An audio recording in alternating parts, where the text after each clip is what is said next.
following show contains adult content. It's not our intent to offend anyone, but we want to inform you that if you are a child under the age of 18 or get offended easily, this next show may not be for you. The content, opinions, and subject matter of these shows are solely the choice of your show hosts and their guests, and not those of the Entertainment Network or any affiliated stations. Any comments or inquiries should be directed to those show hosts. Thank you for listening.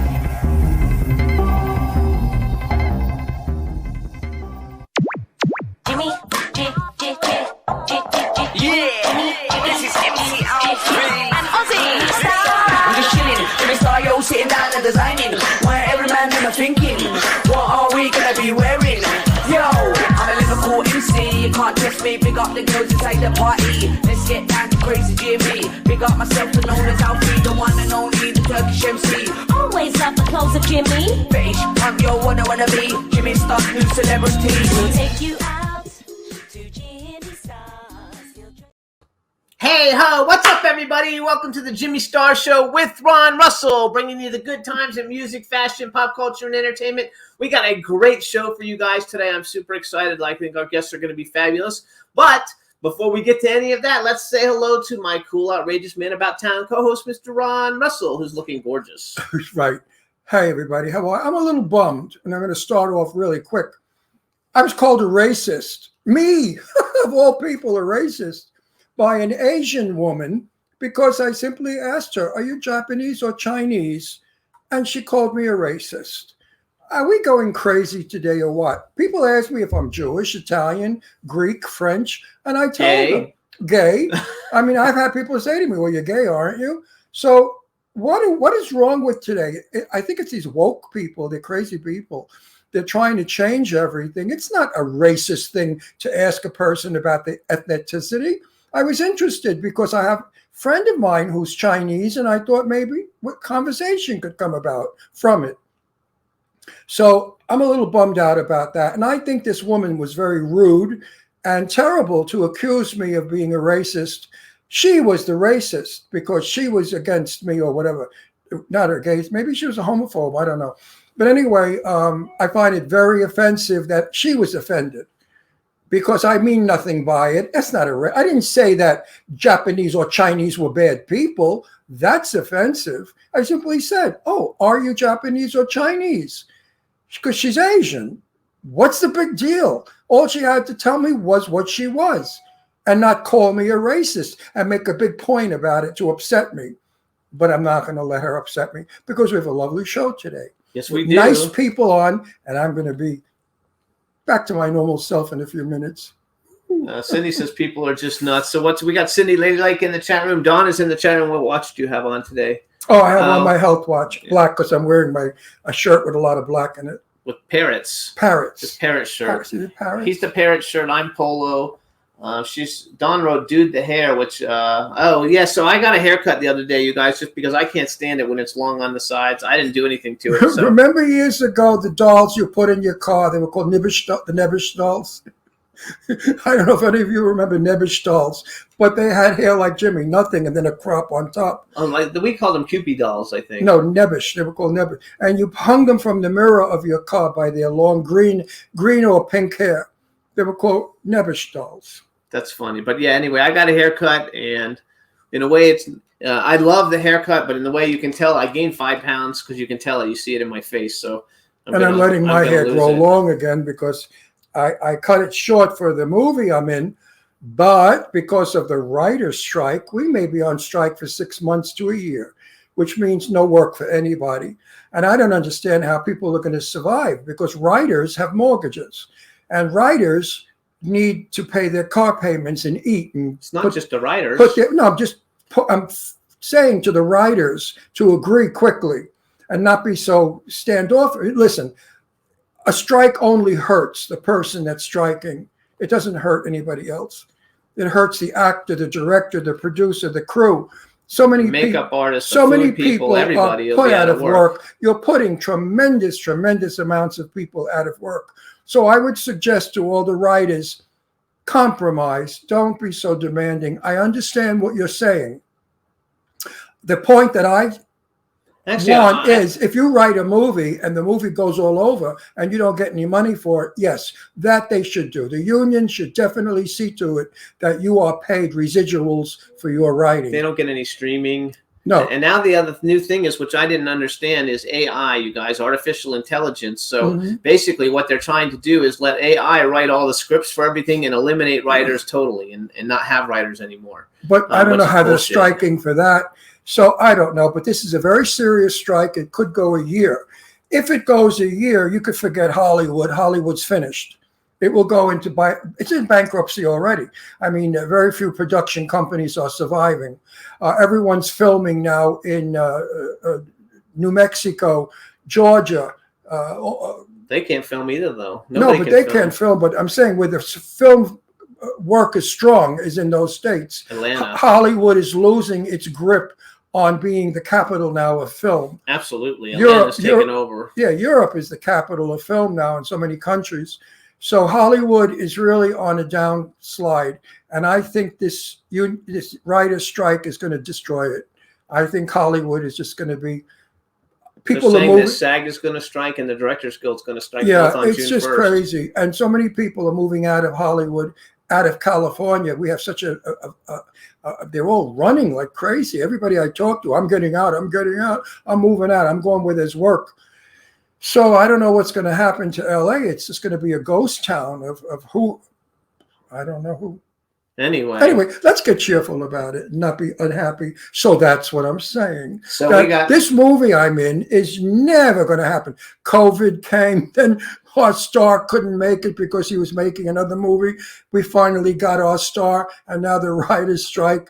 So the movie's called Death House, and I think it's my death because I may drop dead before I'm in it. It'll happen. Or it might happen 30 years from now, and I'll be too old to work. So you guys, we have two great guests today. Our first guest, I spoke with her last night. Her name is Irene Michaels. She's a singer, but actually she's like Ron. She's been in the entertainment industry forever. Yeah, but she looks like 30. The woman's beautiful. My God. She's an actress and an author and a singer and a dancer. And how old is she? I'm not sure exactly, but it's on her website, but I forgot. But we'll ask her. I know she's about 10 years younger than I am.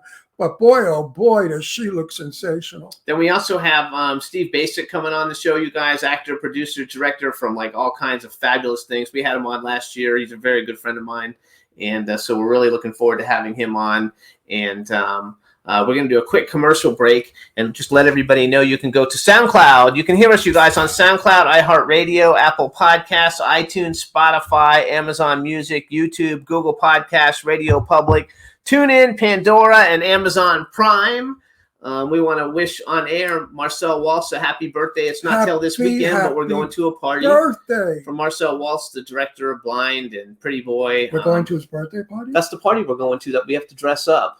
Oh. It's a birthday party. You never told me that. I just found out. I looked at the invitation. It said it's a birthday, so I sent him a message saying, whose birthday is it? He said mine. I love Marcel so much. He's one of my dearest, closest friends. Marcel Waltz, by the way, is the director of that fabulous movie I keep bragging about, Blind, and now the sequel to Blind, Pretty Boy, and another movie he has out about Hollywood and all the crap that goes on behind the scenes in Hollywood called That's a Wrap. So, folks, those are films I recommend you see. They're not junky films by any means. Very, very good films. They're excellent films with good stories and very, very entertaining. And, of course, they have Sarah French in it, and there's nothing wrong with looking at Sarah French for an hour or two. She's so beautiful. She's fabulous. We love her. So what we're going to do is take a quick music break, you guys. We're going to play Cat of Nine Tails. So this is a band that basically like was on our show when we lived in Pennsylvania. I don't even know what happened to them. Ron doesn't really like their music, but it's very cool, different kinds of music, and they've kind of disappeared off the planet. Why are you speaking for me? Because you told me you didn't like it that much. Well, did you have to make it public? Now you're going to offend them. No, they're not around anymore. I can't even find them online anywhere. They've disappeared. You see, they weren't good. They've disappeared. No, they're very fun guys, and believe it or not, like some of the shows that they were on were some of our biggest shows. What, they were comedians? No, they're singers. Hip hop, like they sing rap, but they're like a white rap guy who was an attorney who quit being an attorney to be a a singer, and we met him through some really famous people, and he's very cool. And this Well, is one of their songs. Found out that show business doesn't pay. We got like six. And being an attorney pays more. Like 15 years ago or 10 years ago, we got like 6 million plays on the show that we had with him. So he's one of our biggest shows. But they were famous? And they just hung out with famous people, but they weren't really famous. Anyway, the name of the band is Cat o' Nine Tails. The song is Tiger in a Tropical Storm. I came across this somehow in a memory on Facebook, and that's what made me get this song. I have always loved these guys. They're a lot of fun. So enjoy it, and we'll be back with Irene Michaels. Yeah.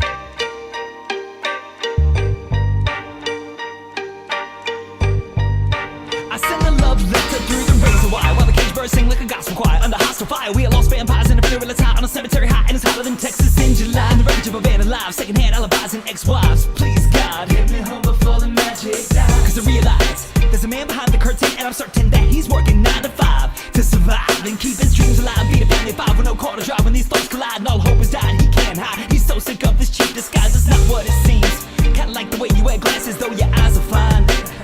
It's a beautiful lie. She was Aphrodite with a Bowie knife, covering her initials in the afterlife. And it's my first night in Fight Club, so I guess I gotta fight. Like a broken glass on the underpass, like a teardrop in the sea, like a firefly in the Vegas night. You don't seem to notice me. It's supposed to be love, but I'm flying without the F. If I don't say I gave it all till I got nothing left. And I know this lonely road we travel on, 'cause I call it home. Baby, you're a tiger, you're a survivor. And I know this lonely road we travel on, but you're not alone. You're a survivor. Baby, you're a tiger in a tropical storm. Surprise! Now you find yourself on a road less travel. Thoughts unravel, my Adam's apple drops like a judge's gavel. Here you are again, that cocktail dress, and I confess it's nothing less than the most intense form of loneliness to be second best. But I digress. We undressed on the mezzanine. A pretty hate machine meets a love supreme, and somewhere in between these hopes and dreams, these hearts they came apart, torn at the seams to be the king and queen of impossible things. And now she's going to win. They call her Scarlett O'Hara. She running like a mascara. I feel like cliche Guevara. A parachute that never opened. It's the end of an era. She's scared into my labyrinth. The sins turn back, Sarah. This affair has got a price, and I can never understand that she was stuck with Peter Pan. While mice and men were making plans. Paradise lost in between these hourglass sands. She couldn't stay in Neverland. She's slipping through my scissor hands. The American dream, it seems to me, is a pretty wide blue sonnet when a husband cheats. The pain of seeing too clearly in the loss of youth is a small price to pay for the absolute truth. Women were built to suffer. That's why they need constant declarations of love. Marriage isn't something we do now and then, except in America. And I know this lonely road we travel on, 'cause I call it home. Baby, you're a tiger, you're a survivor. And I know this lonely road we travel on, but you're not alone. You're a survivor. Baby, you're a tiger. And I know this lonely road we travel on, 'cause I call it home. Baby, you're a tiger, you're a survivor.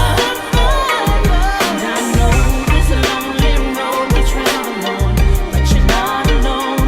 You're a survivor. Baby, you're a tiger in a tropical storm. This road gets lonely. This road gets lonely.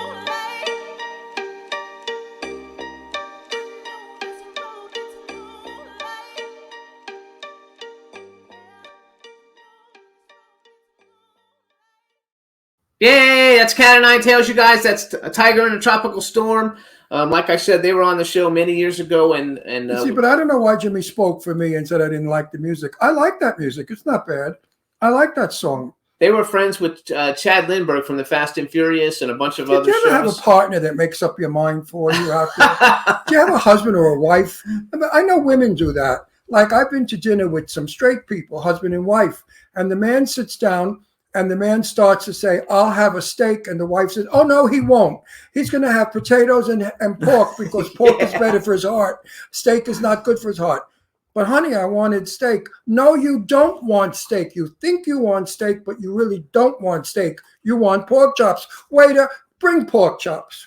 Anyway, we're going to bring on our first guest. So That's what he does. let's go ahead, Juan. Let's bring her in. Let's make sure we can hear her, and then I I'll do order, an intro. I order in a restaurant, and he says, are you sure that's what you want? No, I'm in a coma. I'm making believe that's what I want. Look at how beautiful you are. Look at you. Oh, my God, you're so Wait, gorgeous. say something. Let's make Look sure we at can her. hear you. She's a Hello, pretty... I'm here. Can you hear me? Yes, we can hear you. All right, everybody. Now I'll do my formal introduction. All right, everybody.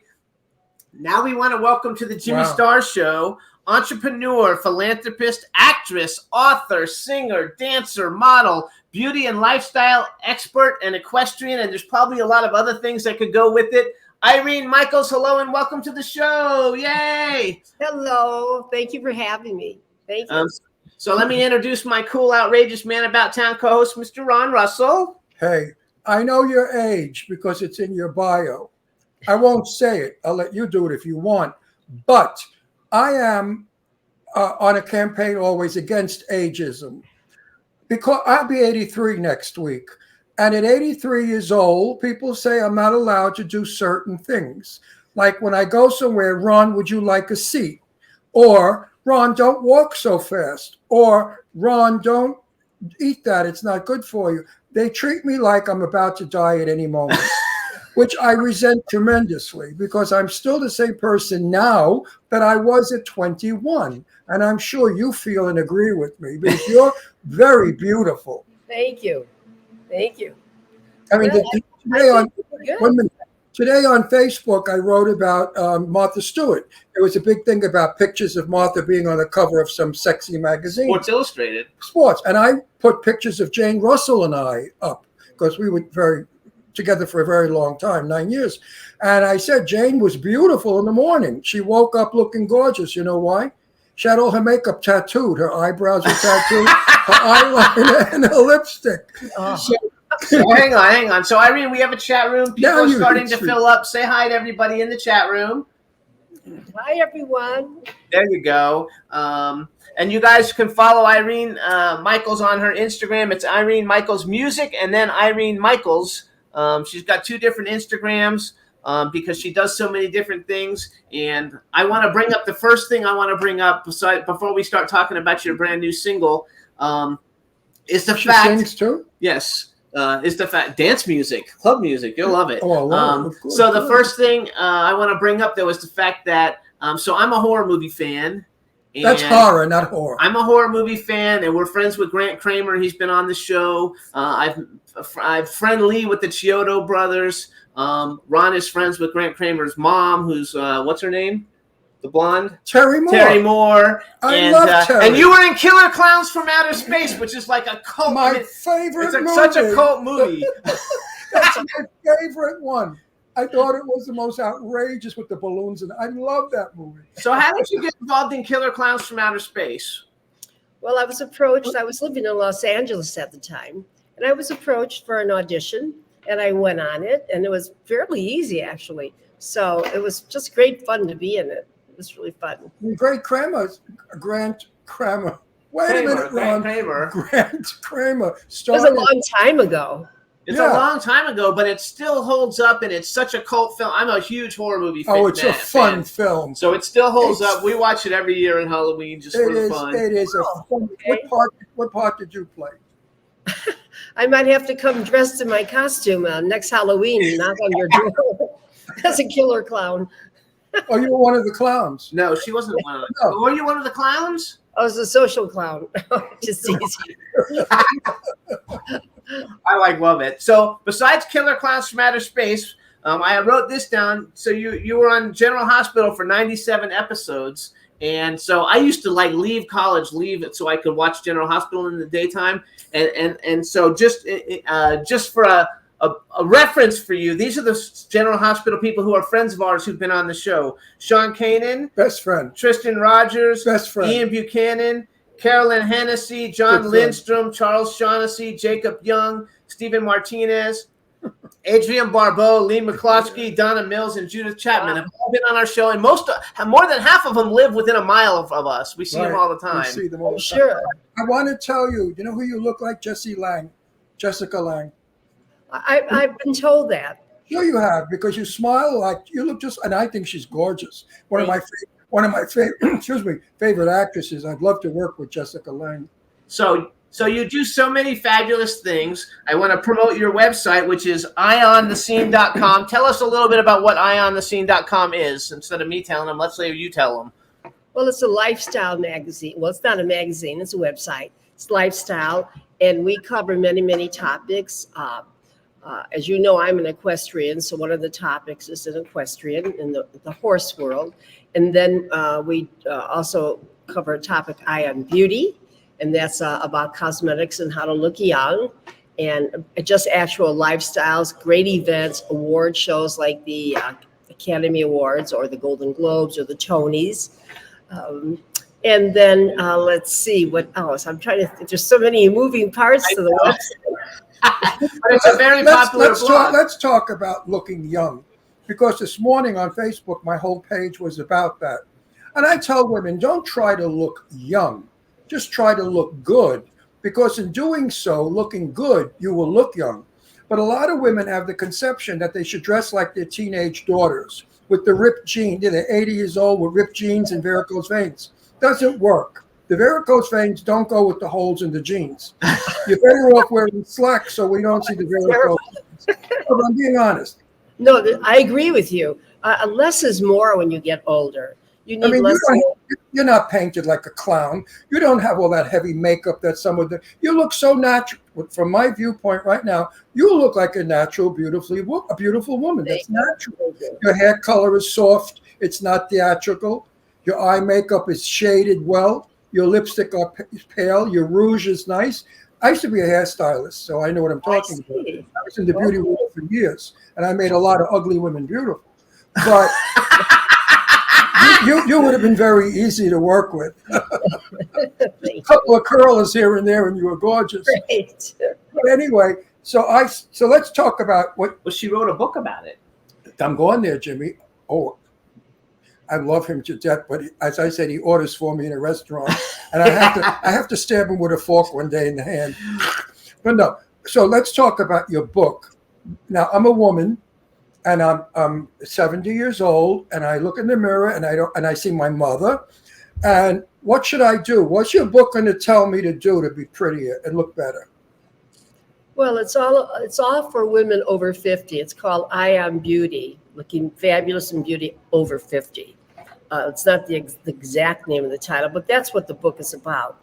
And it's a way to maintain your beauty from within, outside, inside, and not to overdo it as you become older. So many women will wear the short skirts or the ripped jeans, like you said. Terrible. Very unbecoming. It's simpler line, the better. Not a lot of colors, nothing very busy. It should be very sort of plain, because your body should tell the story, your silhouette. It shouldn't be all the clothes and the makeup that you wear. And of course, regimen and beauty care and skin care and consistency on your products. How about diet? What you eat. You are what you eat. It's so true. That is so true. But in my book, there's many, many tips on how to look good, stay young, be fit, a lot of secrets, a lot of celebrity secrets. Give us a couple. Give us a few. Okay. Well, let's see. Elizabeth Taylor used to put sesame seed all over her body and sleep in it at night, and then take a shower in the morning. I knew her, you know. And I don't think she ever mentioned that. Then Catherine Zeta-Jones washes her hair with beer. And so that keeps the hair shiny. You also can put mayonnaise on your hair. And Yes. you don't have to buy expensive Olive oil. product. Olive Yes. oil, too. There's plenty of facials and masks that you can make right out of your own refrigerator at your home. Cucumber. Cucumber, egg whites, a little peanut butter, oatmeal. There's many, many tips in my book. So it's a good book. How much is this Yes, book? How much does it go I for? think it's $26. Online, is it cheaper? Amazon. No, it's exclusively sold on Amazon, so they can look it up on Amazon and purchase it. I thought that you guys. It's So, on- so wait, ladies, let me tell the wait, title. for $26, lady, you're getting a lot of good tips. I think it's a good deal. So you guys, the book is called Eye on Beauty. I, the letter I, and then O-N, and then beauty. Living beautifully and luxuriously beyond 50. There you go. You got it. I took the notes for it because it looks fascinating. I went on Amazon. It's got a lot of reviews, and not only so. One thing I think is very cool is you've branded yourself Eye on all these different things. You have Eye on the Scene, Eye on Beauty. You have an anti-aging skincare brand called Eye on Youth Collection. Yes. So everything is Ion. So you've branded yourself extremely well because when you Google it, it comes up all over the place. So And congrats people, on that. folks, be careful what you put on your face. There's a lot of quacks out there with a lot of garbage. You got to be careful of them, all right? That Yes. will actually dry your face and cause wrinkles. People say to me, Ron, you're 83. Yes. I don't look 83 and I know it. And I don't have any wrinkles. It's not the screen. I really don't have wrinkles. You know why? I never wash my face. I splash it with water. Really? It, but I olive I can learn. I olive oil since I'm 19 years old. I have been olive oiling my skin in the sun. And what happens is the pores opens and the olive oil goes in, and I believe it gives nutrients to the skin. We're finding out now that olive oil is one of the most important things to ingest. It's really a cancer cure. Yes. A So teaspoon. you endorse olive oil as well. Yes, a teaspoon a day is very healthy. Some Very. people take a tablespoon, but I think a teaspoon is probably sufficient. But it's very healthy for you. He loves olive. Now, you definitely are a product of your book, because if you were fat and ugly, you couldn't sell that book, could you? I guess not. I mean, I'm being realistic and honest. Oh, When people look at you, they say, Jesus Christ, if the book makes me look like her, I'll buy 2 copies and read them at the same time. But I mean, I'm not blowing smoke up your butt, and I'm not complimenting you for any other reason other than the fact that it's obvious. You're a very beautiful woman. And you want to say how old you are? No. who do you want me to say hello to? No. He said, do you want to That's to tell your age. Oh, sure. I'm going to be 78. Could you believe Oh it? shit! I thought you were only 72. I thought you were only 72. She's 78 young. she's almost my age. All right, folks, look at her. 78 years old. If I didn't know and I met you, I would say 60, 58, 60. I would say that. Maybe not even. I don't know. I'd have to see you in person to really check you out. But on camera, you look 50, 50. Oh my God! So you're 78. So I want to know then, because Hey, wait a minute. You guys I got to say this. Everybody out there, you know I don't bullshit you. I know the truth. If this woman's book can do for you what it does for her, run. Don't walk. Go and buy it. it really is amazing. You are It's so fabulating. Did you have a lot of work done? Plastic surgery, Botox, fillers? No, I had Botox. Yes. I've done Botox. Believe in that, but you didn't Joan No. Rivers it where you look like a puppet. Oh, no. That's You know, I knew Joan Rivers for a long it's time. so sad when people, I mean, there's so many bad cases out there, and they're beautiful to begin with, and then they turn into horrible things, and it's so sad. Madonna. She's Madonna. having an I don't want to even say the names of how many women I know in the business that have destroyed their faces, and it's very sad. Yeah, It's funny. I'm on YouTube and they show videos of that, like the people, not just women, women and men both. Well, let me tell you my Joan Rivers story.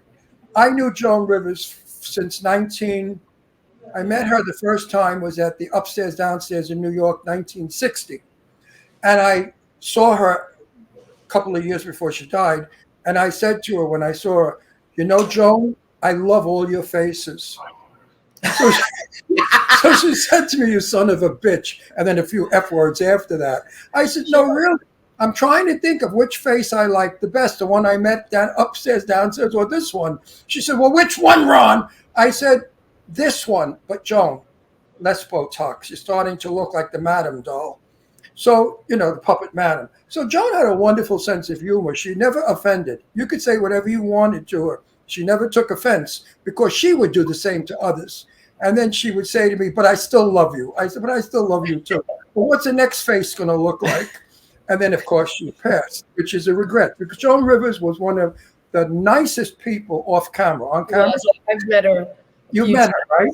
Mm-hmm. Yes. She was a sweetie. I just thought Joan was a sweetheart. And just too much Botox, too much Restylane. Too much is not good. You have Restylane in your face? Restylane? Let me think. Maybe That's Juvederm? That's a filler. I have nothing in my mug because I have to look. No, I have to look. I'm in a movie soon with a star, very big star, who looks older than me, and I'm playing his father. So I have to look old. Otherwise, I would definitely go and have some stuff shot in my face. I don't like the puppet lines. They annoy the shit out of me. See, look, watch this. I do this all the time. You know what? My plastic surgeon said to me, Ron, get crazy glue and glue your fingers in it. Look, it makes a difference. So wait, I want to skip off from beauty. I want to go from beauty because you do so many different things. Because now I didn't realize you were 78. So how did you? And I know you're a singer and you've involved with different bands and all kinds of stuff. But how did you become a solo artist, house music, electronic dance music superstar? Because like, how did you do that? She's young at heart. Yes, but let's hear her tell us. She's young inside. Let's hear her. I used to sing and play the guitar many, many years ago. I bet 40 years ago. Crazy. And then as the years went on, I got into other things. I got into acting and went back to modeling and started writing books and what have you. And then during COVID, when we were all secluded, had to stay in our homes, I picked up my guitar again that I hadn't in a long time, hadn't done. And I started kind of writing music again, just toying around with it and starting to sing. And I thought, you know, I've missed this so much that I think I want to go back to performing. And so my husband, who was a major promoter in the business, we had talked and he said, okay. He said, so how do you want to go about this? I said, well, I'd like to maybe appear in some of these little small clubs as a cabaret act. Because my style in cabaret is like a Julie London. Oh, I love Julie London. Cry Me a River. Cry Me a River. Do you do Cry Me a River? I'm learning that as we speak. A wonderful song. Now you say you're sorry. Yes. You're so unfair. Well, you can cry. Beautiful voice. It's a great song. It's easy to belt out. Yeah, it's beautiful. So I started doing that. Well, stop. Yes. I want to hear you sing. Are we allowed to play your music? We're going to play her new song. Sure. We're going to play your new Yes, song. we're gonna play Hallelujah. it. Okay, I'm happy. I'm happy. I'm trying to build up to that. Bill. Well, my house music is very different than my cabaret show. It's two different things, as you know. But as I was doing my shows, I met a woman who actually I knew who lived in my same building, excuse me, for many years. And I didn't realize how involved she was in music, and she owns her own label called Trax Records. Screaming Rachel. She's been a guest on our show. Yep. Oh, okay, Rachel Kane, absolutely. Kane. And so she is the queen of house music, and said, Irene, I think you could do some house music. I think it would be great, and I know someone that really needs a couple of songs done, and maybe you would start to sing them. So one of them was, the first one I did was Devil in Disguise, which was an Elvis Presley song. Good song. Well, Irene, I wanted to say something before we go any further. We have people out there that don't know what house music means. Would you kindly explain to them what house music is? House music is like the old-time disco. It has a beat. It's a dance beat. And many times it has the same beat, but It's dance music, basically. If you walk into a club and the music's playing loud and it's got this certain vibe to it, it's not listening where you sit back and listen. People want to get up and dance to it. Yes. They also call it EDM sometimes, you guys, electronic dance music. Yes. And okay, keep going because we're going to play the song in a minute. I can't wait. Okay. So when Rachel asked me to do this, I did it, and I said, well, I kind of like this. This is sort of fun. And so then I did my first house show maybe only a year ago or so. And the feedback from the audience and the aliveness from being on a big stage with everybody just participating was very exhilarating and exciting to me. And so since I love excitement, I'm kind of an excitement junkie, you could say. Me too. Me too. And so I said, oh, this is for me. I said, I want to do more songs. And then I met somebody who was actually working for my husband at the time, who was a composer. His name is Michael A. Levine. And he's a brilliant musician, and he's composed at least 27, 28 scores to movies, many TV shows. He did all the music. I know the name. Levine, I know that name. Okay, yes. Oh, did we lose connection here? No, you're there. You're still there. Okay, all right. So Michael A. Levine, he lives in Los Angeles, and he wrote the score, the whole score for the circus that my husband was promoting and doing in New York, called the Big Apple Circus. And I just bumped into him that one day, and I said, this is great music. I'd like to meet the person who did this. And he said, well, you're talking to him. And he gave me his name. He said, Michael Levine. I said, wow. I said, well, I'd like to collaborate with you a little. You're just wonderful. So we started writing songs together. And we wrote these 3 original, actually it's 4 now, original songs. And they started out as pop. But then we went and took those pop versions and made them into house music, which you can do. And they started to become very, played quite a bit. And it's #2 on some of the disc jockey charts. We've had a lot of great comments. And now, because of it, I've been nominated for the Josie Award. Hey, Best new artist. What a way to start, huh? Yeah. It takes place in Nashville on the Grand Ole Opry stage. So that was one of my dreams, to perform on that beautiful stage. So it's all working.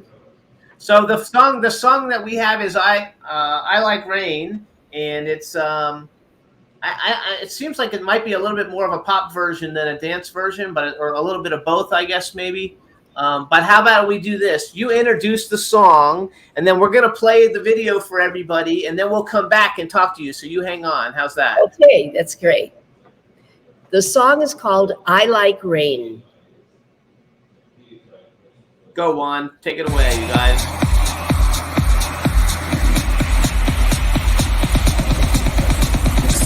Want sunshine all the time, always want the stars aligned. When I'm near you, I can be blue, but I'm the other colors too.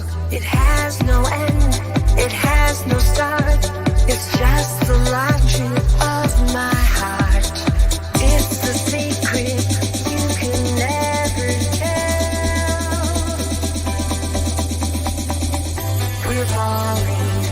We're falling, like little drops on a window pane.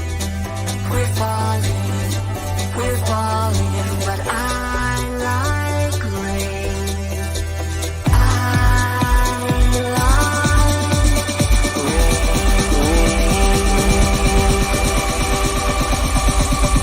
See you deep inside my soul. What I hold, I can't control. When you're lost in the midst of night, you're never out of my sight. It has no end, it has no start.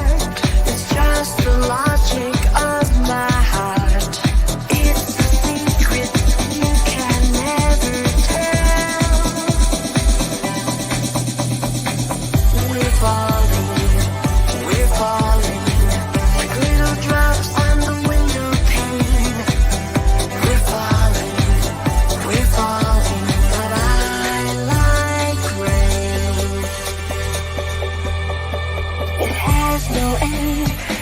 has no start. It's just the logic of my heart. It's the secret you can never tell.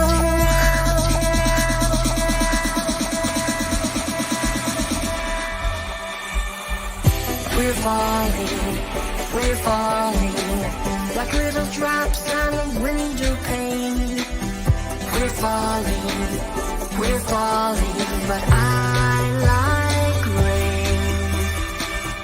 We're falling, keep calling. Nothing ventured, nothing gained. I touch you, I love you, 'cause I like rain. I like rain. I like rain. I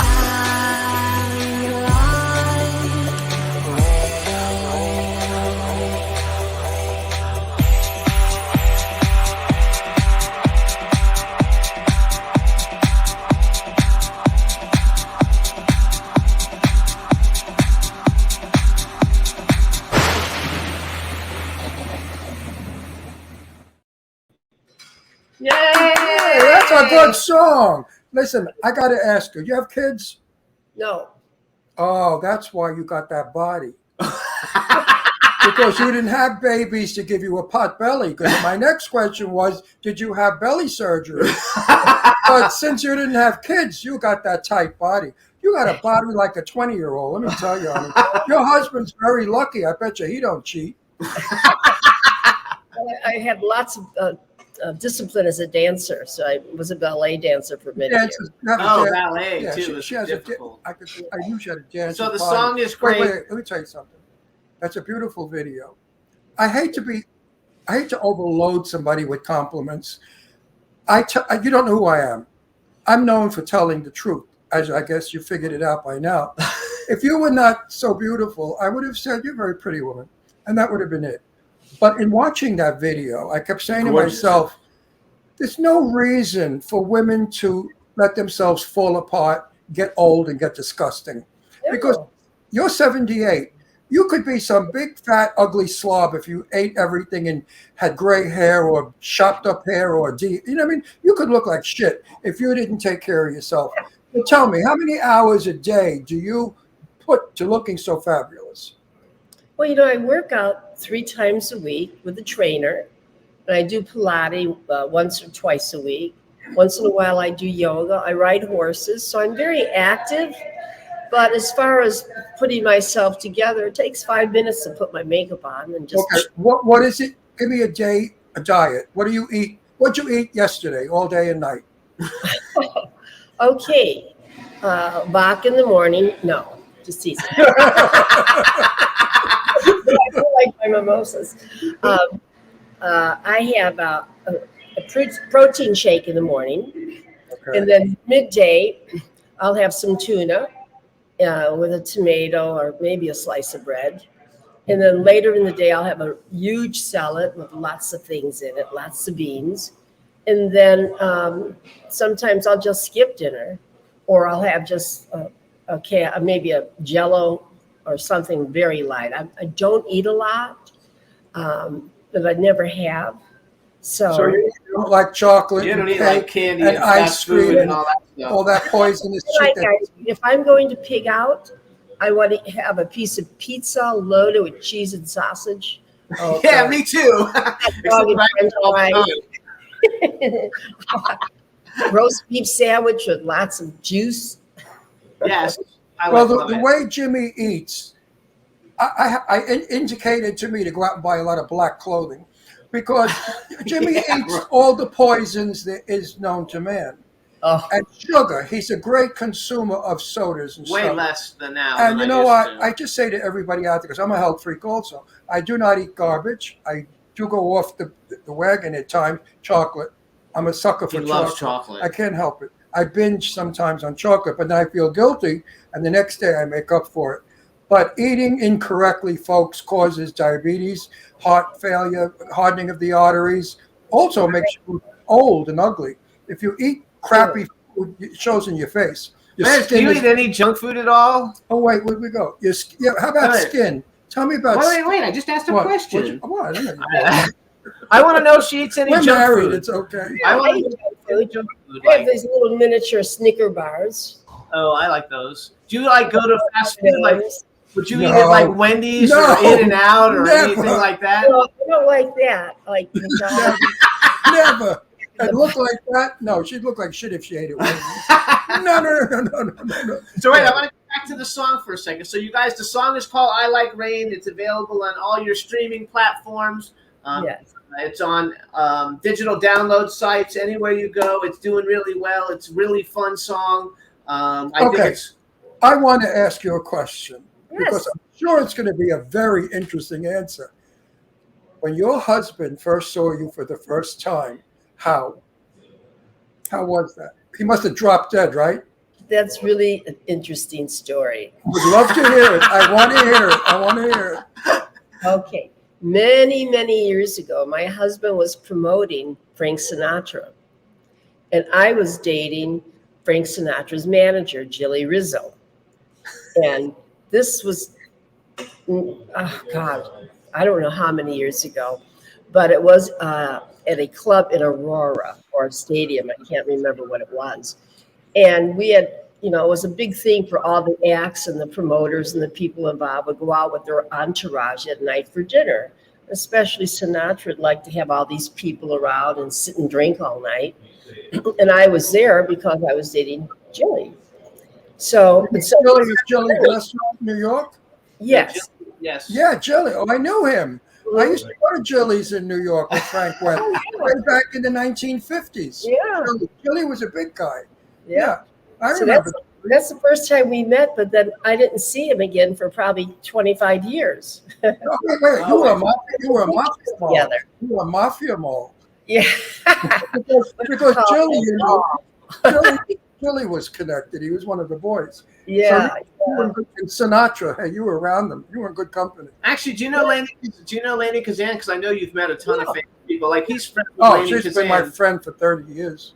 I love Laney. We know a lot of the same people. I know that you know a lot of people because I was Googling you just to Wait, get more she didn't info. finish? I know she's gonna finish. I want to hear I how was we picked her up. Googling you, and I saw like you've been on the red carpet at the Academy Awards and at the Grammy Awards. And I'd love to I meet saw you a thing about being at the backstage with the Rolling Stones. I mean, you're like been everywhere. Do you live in LA?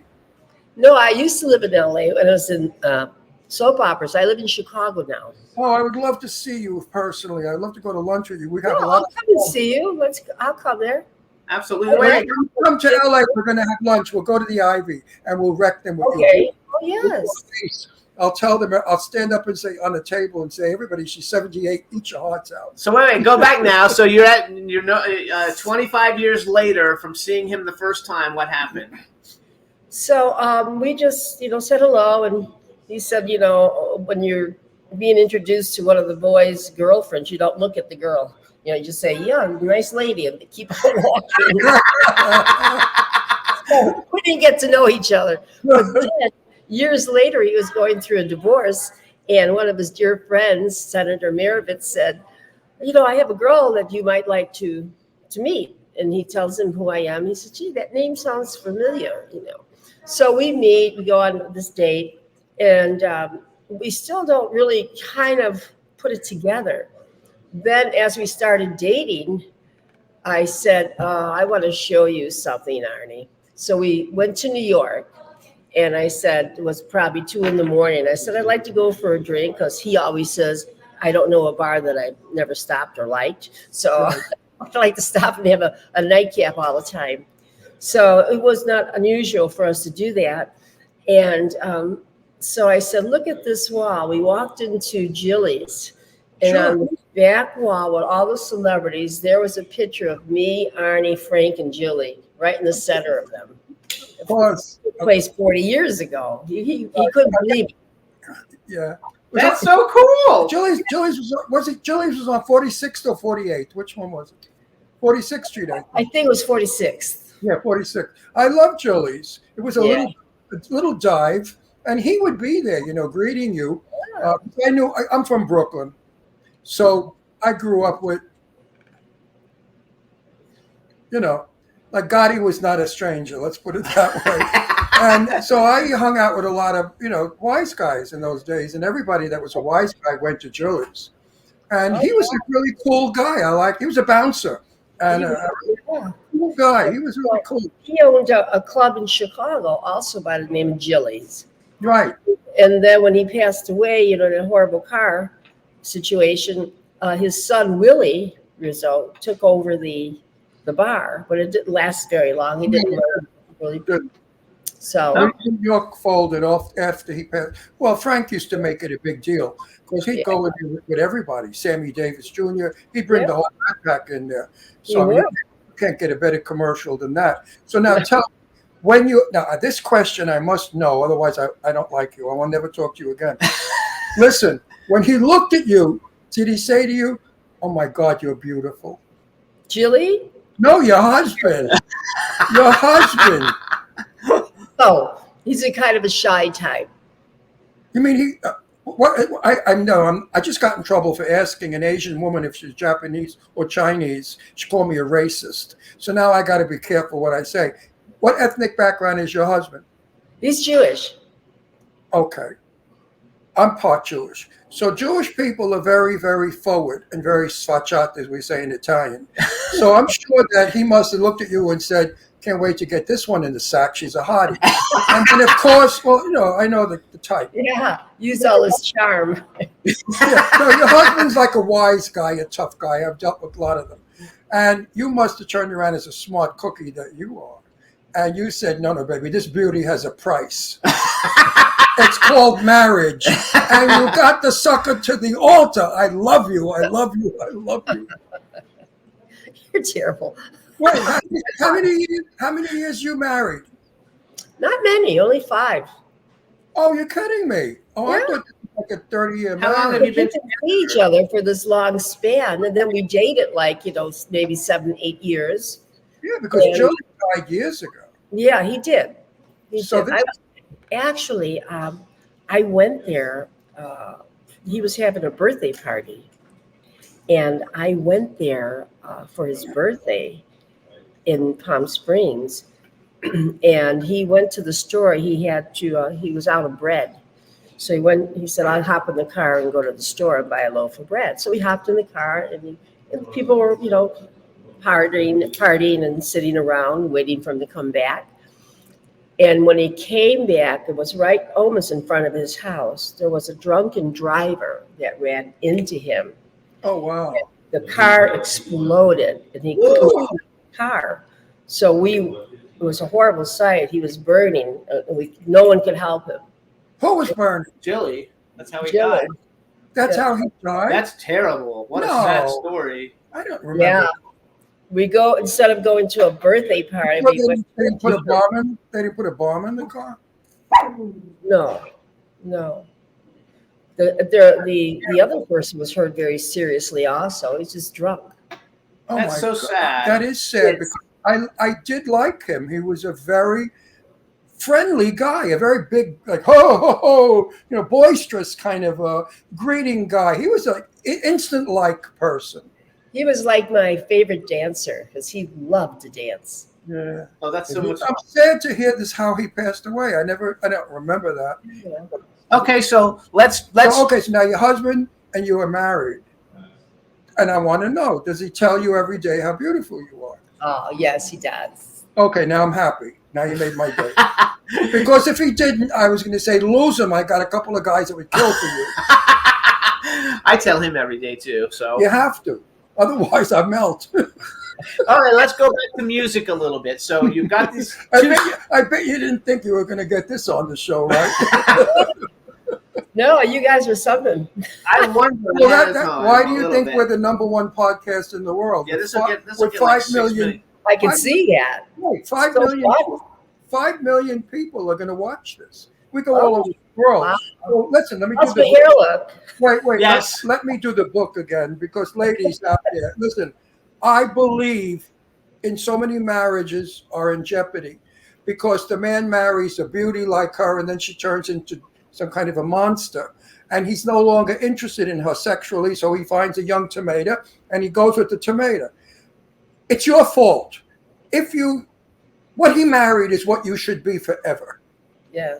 I'm 30 years Jimmy's senior, and I won't get old because I owe it to Jimmy to stay young, because he met me as a younger man, and now I can't grow old. I'm not allowed, and I won't. So I'm giving you this advice. Buy this lady's book.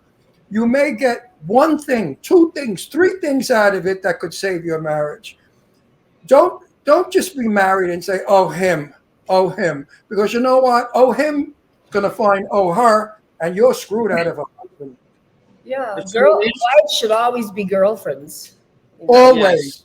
Always be lovers. So you guys, the name of the book is Eye Hang on Beauty. I get up in the morning, sometimes I won't let him look at me if I'm all messed up. I got to fix myself nice because I'm afraid he sees me as a 100-year-old man, a scary person. He's gorgeous. But anyway, you have to be like you. Like you will be. Listen, I have a very dear friend of mine, Perry Winkler. She was married to Lee Winkler, the global enterprise guy in Beverly Hills, big shot. Gorgeous woman all her life. She's 103. August. Wow. You got to see what a piece of ass she is at 103. She got dark hair. She young and beautiful. 103. Just came back from New York. Who goes? I'd like to meet her. I would love to. I would love for you to meet her because You have to set that up. I want to meet her. She knew everybody in Hollywood. That's how come I met so many stars through her and her husband. Oh. Her husband was the business manager to every important person in Beverly Hills and in show business. So Perry had in her home, Burt Reynolds was her best friend. That's how I got to meet Burt Reynolds. I loved him. So, all kinds of people. 103. I said to her, Perilla, darling, you're not wearing high heels? Because we call each other Ronala and Perilla. She said, Ronala, darling, I have a little neuropathy in the bottom of my soul. At 103, all she's got is a little bit of neuropathy in the bottom of her soul, which hurts in her heels. We were in New York City about 8 years ago walking, and we walked about 30 blocks with her when she was 95. And she had high heels and fishnet stockings on. She had high heels. High heels. That's amazing. Well, she's had 4 husbands, one wealthier than the other, because she's worth it. She used to say, Ronald, I'm my husband's other Cadillac. And you have to be your husband's other Cadillac to keep your husband. Same thing goes for men. Men, don't get fat and disgusting with your balls hanging down to your knees and your belly. Stay looking young, because women don't want to go to bed with some big fat. That's why I want to put my glasses. Women don't want to go to bed with some fat slob either, So hold on, you guys. The name of the book is Eye on Beauty, Living Beautifully and Luxuriously Beyond 50. And really, you can go one place and see everything Irene Michaels by going to ionthescene.com. It's IONTHESCENE.com. And that way you can see, everything that she's got going on. Her website's super easy to navigate. It's got little tabs for everything. You can find out about the book. You can find out about her I would buy the book skincare brand. If I were you out there, listen to Ron Russell, buy that book. You might get something out of it. Sometimes nature, God, or whatever you want, sends people to our show. And sometimes those things go out to you and you need them. And they make a difference. So follow her on Instagram. It's at Irene Michaels, and that's her Eye on the Scene Instagram. And then she has Irene Michaels Music, which is all about her music career. We would love to see you in a cabaret show too, anytime you do one. Yeah, how do you like living in Chicago, and why Chicago, not New York?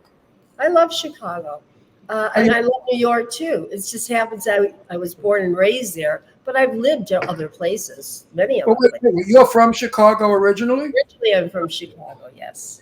Oh, so that's why you love Chicago. So let's ask a hypothetical, because we've only got a couple minutes left. Oh, I love it. As a music artist, and let's do both that. As a cabaret music artist, and then as a dance pop artist, if you were going to go play with, if you could play with anybody, living or dead, and you could open for them or do a duet or somehow work with them, who would you pick as a cabaret artist that you would love to perform with, and who would you pick as a pop dance house artist? And can you wow, that's a tough question. Yeah. Hey, hang on 1 second. Juan, can you bring her in and out again real quick, because she froze? Yeah. Let's see. There we go. It should work. Oh, We can hear you now. We don't see you. What happened to the picture? I hate this Oh, Don't say that. podcast stuff. Hit your.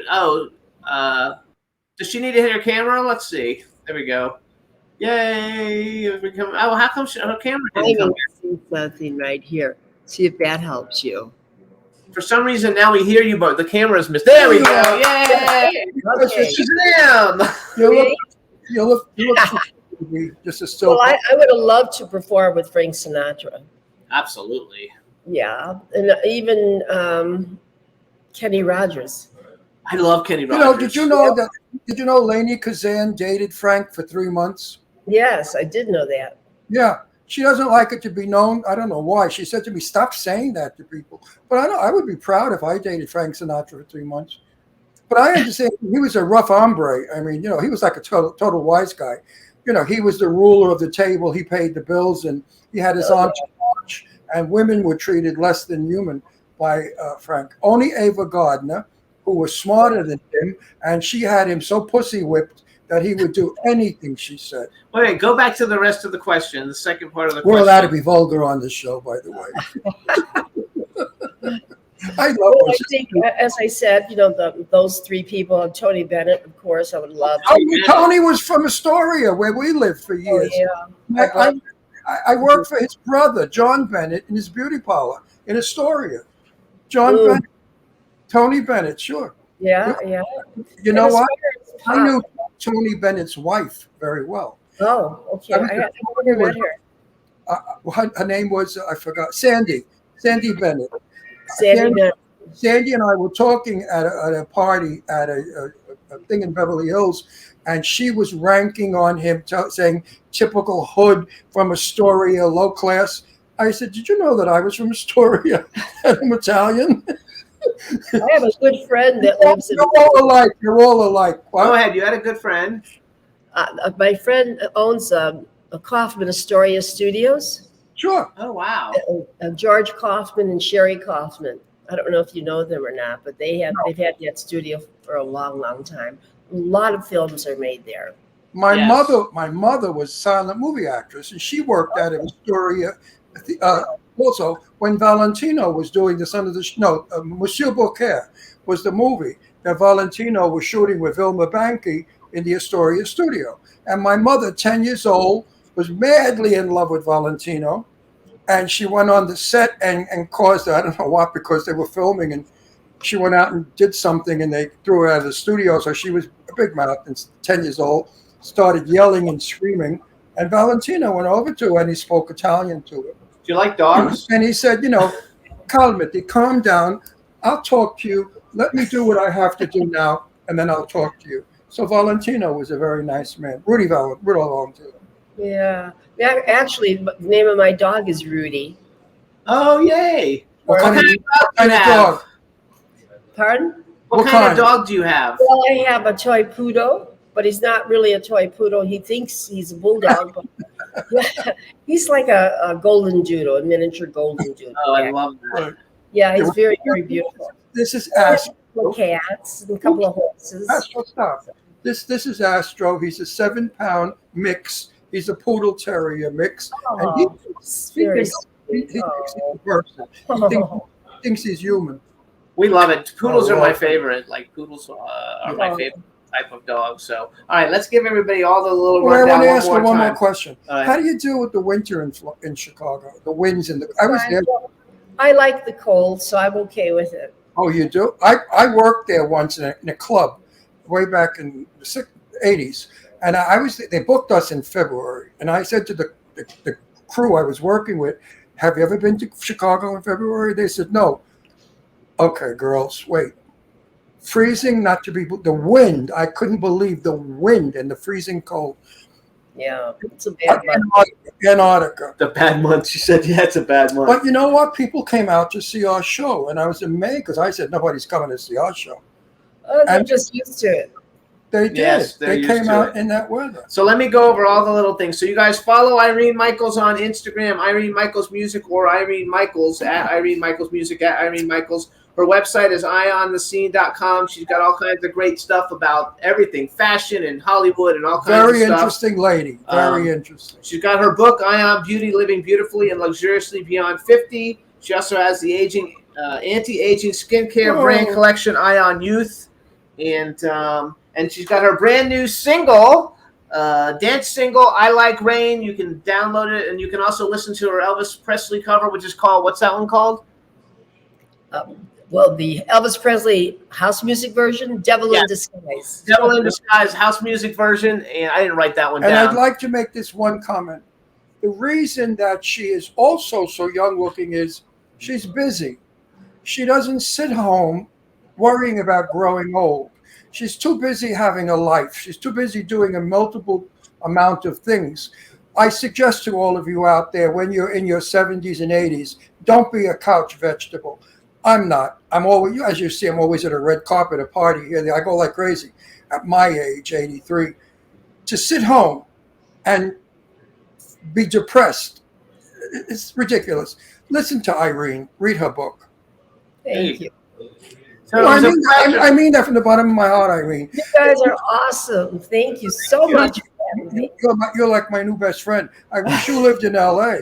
No, I like women like you that are beautiful and interesting. I only have beautiful, interesting lady friends.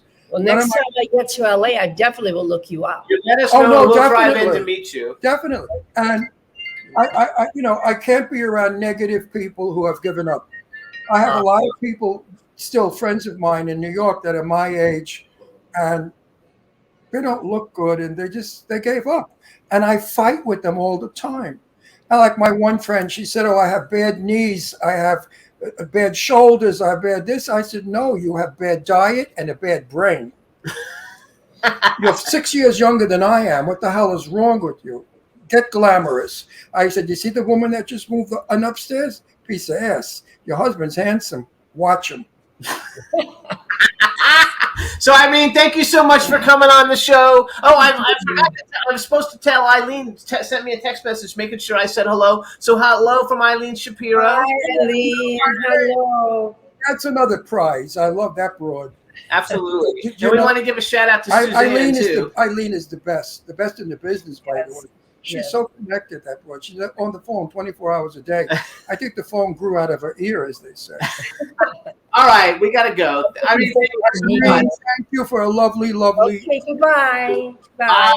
All right, everybody. That was Irene Michaels. She's very, very cool. We're going to do a quick music You see break. how interesting a woman can be at 78 years old?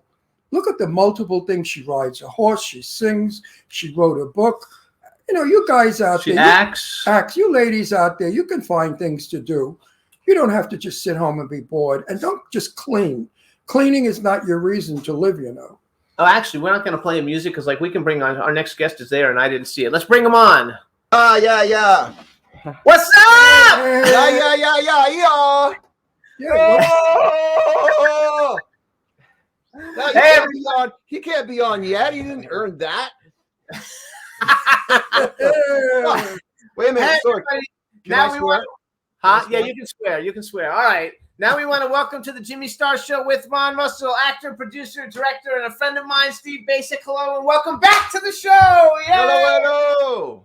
Jimmy and Ron. Hey, how are you? What's going on? Well, we hope we're going to have a good show with you. Let's get it out of here. I'm wearing these Yeah. things. No, we can hear you. Is it better? I think we can hear either way. I think we can hear either way. Test this. Let's see what happens. How's that? Hey, yeah, we can hear you. Can you hear us? Yeah. Okay. Hold on. We're gonna turn up the volume here. There you go. Can you hear me now? There you go. All right, so we got a chat room with people in it. Say hi to the people in the chat room. Yo. So, what's the weather like now? What's the weather like in Canada? Is it hot or cold? Canada. It's freaking hot. Old picture. Oh, it's hot. Yeah. It's hot now in Canada? There's old pictures in here, guys. I was just cleaning out my It's 100 degrees. Palm Oh, we're on a show. I gotta focus on this.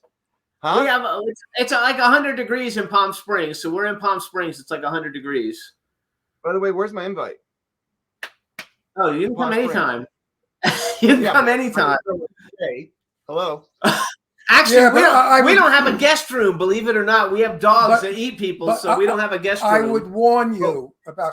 Yeah. You got to come in the winter. No, I'd warn you about coming to Palm Springs. Yeah, because and whatever you do, do not ever come to Palm Springs wearing a Speedo. Where the gay. He does do it. We're the center of the gay world. We have more gay people in Palm Springs than anywhere in the world. Fantastic. And you're very handsome and very sexy. And I know a lot of my friends, if they saw you in the Speedo, they'd get excited. So we don't want to do that. We do not want to do that, do we?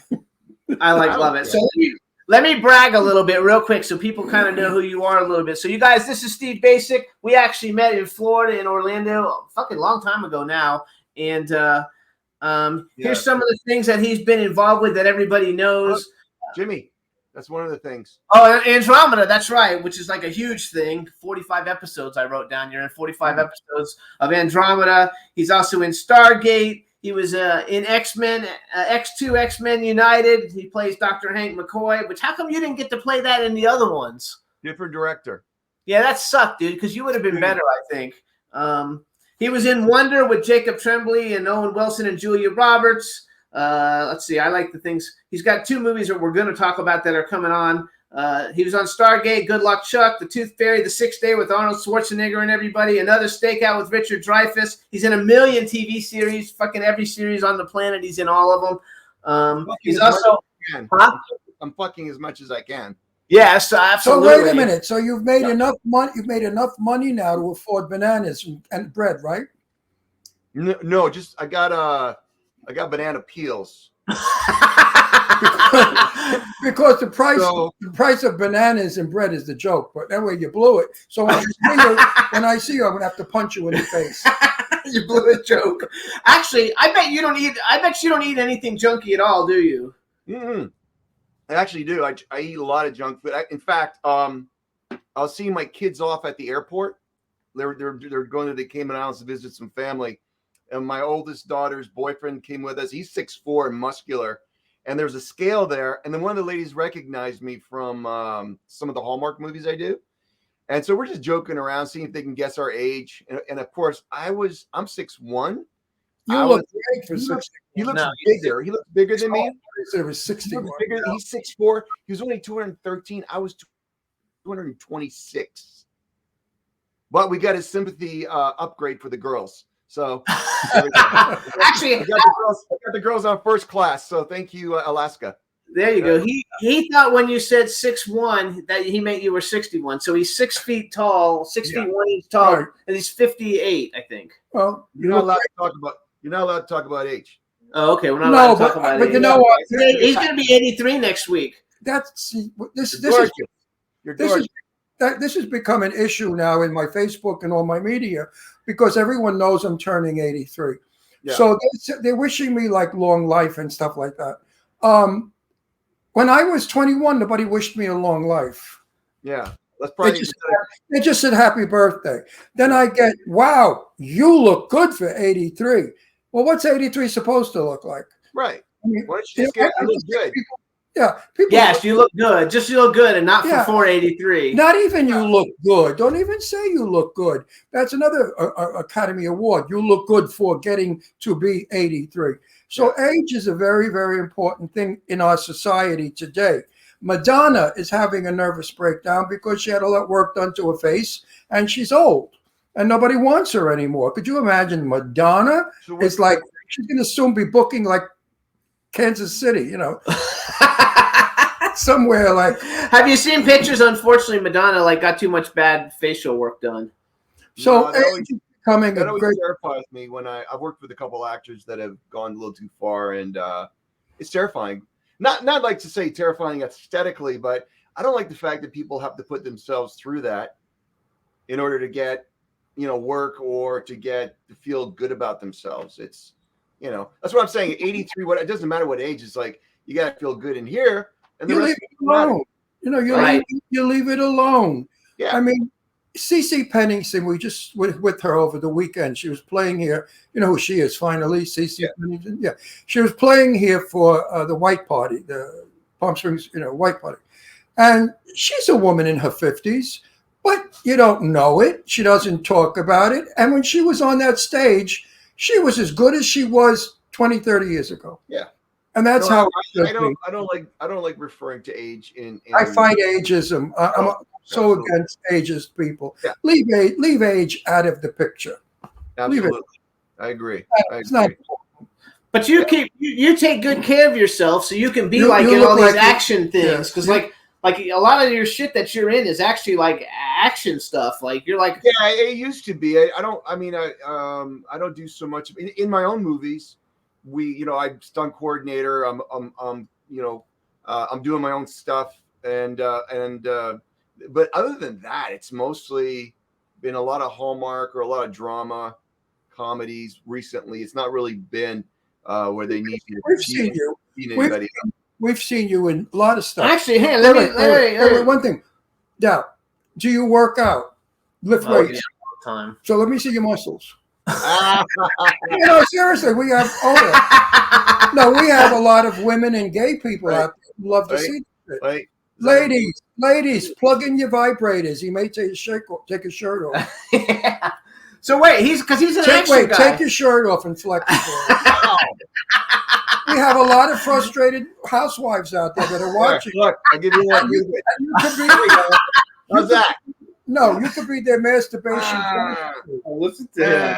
Hey, you guys, some of the stuff. So he's been on Arrow, which is was one of my favorites. Smallville. Is that where John is on? Yeah, John Barrowman's on. John Barrowman's a friend of Stargate, SG-1, Andromeda. I'm trying to pick out the things that are like Van Helsing, DC Legends of Tomorrow. Wait. You were in Van Helsing? The TV series. Yeah. Okay. Battlestar Galactica. You do have because Garage Sale Mysteries. Like I didn't even realize it because you're like you must be a recurring character because you've been on a bunch of them. I've only seen that. There were 16. I did 15. You have a good agent? Well, actually, I just switched agents. Or do you book yourself? No, I just switched agents in January. My agent was pretty good. I'm with a new agent. They're a little bit more chill. The energy's a little bit different, and I like it. I don't like a lot of hype unless there's something solid. You have a lot of work under your belt. A lot. You have a lot of stuff. He was even in, you guys, and this is my favorite show when I was like, I guess I must have been in college, but 21 Jump Street. I love 21 Jump Street. We've become really good friends with Richard Grieco, who was, then went on to have Booker. And, I was peeing in a club, and Richard was peeing. No, we were at a premiere, and he was peeing next to me at the urinal. So I said, Richard, next to you or on you? Both peeing. No, not on him. No, that's the way. So I said to Richard, Richard, I have a TV show. I'd love for you to come on. He never got. We're good friends now. He said, Ron, I'll never forget that I was peeing and you were booking me on your show. He said, I've never been booked that way in my life before. I said, where did you come on our show? Something you've never been on before either. So do you miss being an action? Sorry, 1 second. Your show's a little bit like Entertainment Tonight meets marriage counseling. I don't know. He said our show's kind of like Entertainment Tonight meets marriage counseling. You are the father. I don't know. Like, I feel like you two are. You run. You hold up your hand. Jimmy goes. What the hell? That it's the yin and the yang. Every great comic team, from Abbott and Costello to anybody, there was always the crazy one and the sane one. I'm the sane one. He's the sane one. Because I said, Jimmy, yeah, believe it or not, out of us, out of the two of us, I'm the sane one. I said to Jimmy, before I came on your show, it was a crappy radio show. And now look at it. So, now it's a crappy video show.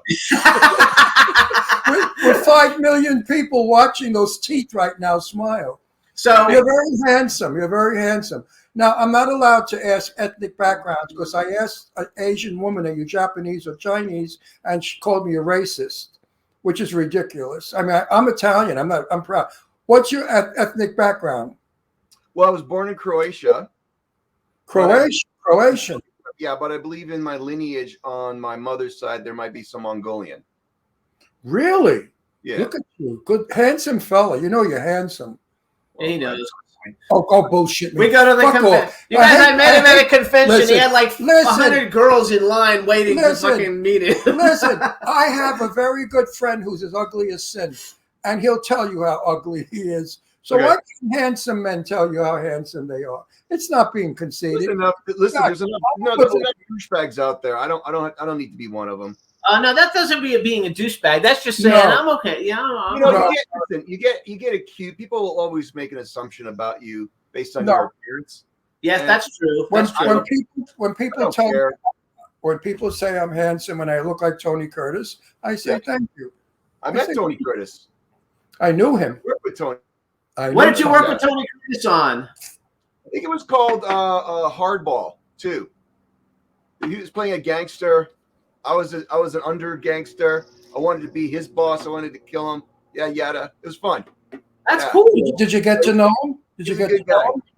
He's a very nice guy. He was the best. I had more fun with Tony Curtis. Oh, do you want to hear a Tony Curtis story what he told me about? Absolutely. I love the Yes. movie. Yes, tell us. So I asked him, I said, what's and his girlfriend, by the way, I think he was in his 80s or maybe late 70s when I met him. His girlfriend was like 6'2" from Texas, and she looked like Las Vegas cars. Marilyn Monroe, but bigger. Like she was. Yeah. Anyways, Julia. yeah, so we're hanging out before the movie, getting to know each other. This is back when people used to drink before movies, not during movies, but before you get to know each other, get comfortable with each other. So I asked him, I said, what was the craziest thing that ever happened to you? He goes, well, I was, at a urinal, I was taking a piss, and this guy steps up next to me. And can I say offensive things, by the way? Yeah. Okay. So the guy goes, listen, I'm not gay or anything, but can I suck your dick? Who said that? The guy, Tony. Tony Somebody said, said Tony? Tony at a urinal. I goes, can I suck your dick? He goes, I'm not gay or anything, but can I suck your dick? And Tony's like, excuse me. He goes, oh, because you fucked Marilyn Monroe. And I've always wanted to be inside her pussy. So this guy was a nut. He was a fucking. Hey, Tony. Listen, I knew Tony Curtis. I knew him well enough. I knew Tony really well. And I asked him, I said, Tone, the truth, are you gay? He said, no, Ron, I'm not gay. I just like sex and I don't care with who. So he was bisexual, but by choice. He just wouldn't have anybody to urinal blow him. I know Tony would never do that. But here's my story. Tony and I. We don't know. Yeah, that's right. We don't know. Well, Tony and I are at the convention center, and Mamie Van Doren comes over to me. She said, Tony Curtis is here. I said, yes, come with me. I brought Mamie Van Doren over to Tony Curtis. He's in a wheelchair. She sits on his lap. He grabs her long hair, and he covers both their faces, and he's talking to her. And then I heard her say, oh, Tony, you're still a filthy, dirty pig. So he was my kind of friend, Yeah. He was very outspoken, as you know. He told the best stories. Like he always said, Marilyn Monroe was on her knees all the time. It's amazing how she found time to make a movie. Jane Russell, who was my buddy, I used to talk to her about Tony, and she'd say, oh, Tony is notorious. Now at the convention center, I'm at Jane Russell's table, and shoulder to shoulder is Tony Curtis at his table. So I said to Jane, oh, Jane, look who's here, Tony. And she looked at me and she said, oh, Lord, help us. Oh, no. Because she was religious. But he had a reputation as being, like me, very outspoken. He said what he wanted, and he didn't care what the repercussions were. I love him. I was supposed to go to his house in Las Vegas. You don't want to offend anybody, but you definitely got to be able to speak your whatever that is. Yes. Yeah, well, he was in a position where he could say what he wanted. He didn't give a shit. Yeah. His career was over. He was in a wheelchair. He didn't look good anymore. He didn't even look like himself. So he didn't care what was he going to lose? He had to set the record straight. And that's what I liked about him. As I said, I was supposed to go to Vegas and interview his artwork, but he died in England. And I couldn't go, of course. But I miss him. Yeah, he was talking about his paintings. He started painting later on. Huh? Yeah. We worked together. He was painting. Yeah. Tony was painting. Oh, he was a painter. Yeah, he painted big flowers and stuff. So wait, let's go back. All right, let's talk about stuff. I want to talk about, because you got a movie on Tubi. We want to promote the movie on Tubi. Yeah, I got a couple of things, but I got my I got a guy here I want you guys to meet as well. Yes, when we're talking about the movie. Okay, so first we're going to talk about Alter. You guys. So He's got to give me more coffee though. Hang on. I got a budget so I can have I have an executive assistant, and I also he's also my coffy boy. Hey, what's up? How you doing? What's your name? Camera, too handsome. Get out of here. All right, so Alter is a movie you have on Tubi right now that everybody's give me coffee. Yes, please. Yes, please. free on Tubi. I'm going to read the synopsis. I wrote it down. So, convinced that he's found the man who abducted and sadistically abused him as a child, Steve Bryant is determined to get him to confess to what he did by any means necessary. Oh, I want to see. So now you wrote this, right? Or did you not? Co-wrote it, yeah. You co-wrote it, you're starring in it, and you directed it. Yes, sir. I love it. Were you molested as a child? Paid for it. Yes, and paid for it. Okay. Were you molested as a child? Personally? Yeah. No. So how'd you come up with the storyline? Oh, there he is with your coffee. Just with the creamer? Yeah. Oh, that's great. Yeah. Most writers write the truth, about what happened to them. No, but there's definitely so one of the reasons I did that particular genre was because it more centered around mental illness, possible demonic possession. So people are always, it's either some sort of religious influence or some sort of psychotic episode. Sometimes it's physical, sometimes it's made up. So the idea was, did this really happen, or is this a broken mind? Right. Because there's people, I can't remember when it was it was dominant. There was a movie made about it, regression. So people were being hypnotized, and they were telling stories of abuse that actually didn't happen because they were put into a regressive state. And so that was sort of the idea of that one. Plus, that type of story is shootable. It's got enough twists and turns where you may not need a lot of action. You may not need a big budget. So if I had a bigger budget, I might still tell the same kind of stories, but everything I do is, can I actually pull this off? Listen, I know some $15,000 movies that are better than $50,000 movies. Budget has a lot to do with it, but if the acting is good, the story's good, photography, lighting, and sound is good, you got a good movie. We're going to watch it tonight because I want to watch that. So Dawn in the chat room, say hi to Dawn. Hey, Dawn. She just wrote up that she searched it yesterday and she couldn't find it on Tubi yesterday. ALTER, yeah, it should be there. She said, I searched it yesterday and it didn't work. I don't know what I didn't work means, but just in case, you have to check it out. She has to download Tubi. Does she have Tubi? Yeah, I have Tubi too, and I saw it the other day, but now I don't see it. Contact them and ask them. I don't know, just for you. But in the meantime, so you wrote it, you directed it, you starred in it, you paid for it. It's out on TV, and we want to show people the trailer so they can get excited about it. Yeah, while you're showing it, I'm gonna see if it's, because I just talked to the distributor yesterday. So I know you told me that. So you introduce it for us, and then we'll play the trailer. We just found it, and it's just coming May 17th. I want to watch it tonight, so make sure we can see it. Really, it's just says coming May 17th. They might relaunch it, I guess. No, that's today. Okay, they might have relaunched it. Okay, so we're gonna help with the relaunch. So give us an intro to it, and Juan's gonna play it for us. There you go. Boom. All right, coming May 17th. Okay. All right, introduce it. Tubi. There you go. Here's the trailer, you guys. There is a thin veil between sanity and insanity.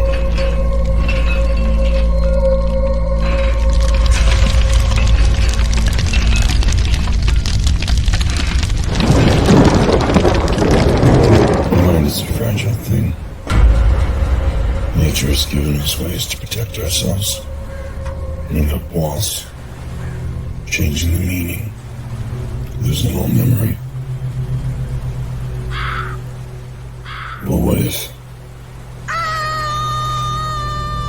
the walls kept crashing down? What if you remember? Could you do what you needed to do you survive.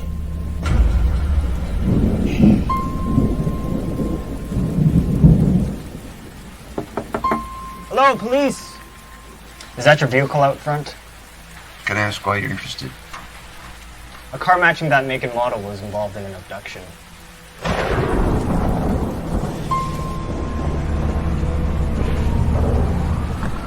Hey.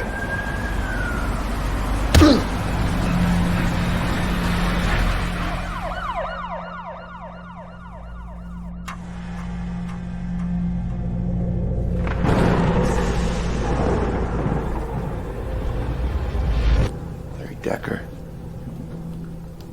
It's been a while, huh? Do I know you? I'm sorry, I really gotta get home. There's a $20 reward. My name and number's on this card. Have your mom call me. I don't know what you think I did, but it wasn't me. It's your call. Please, no. No.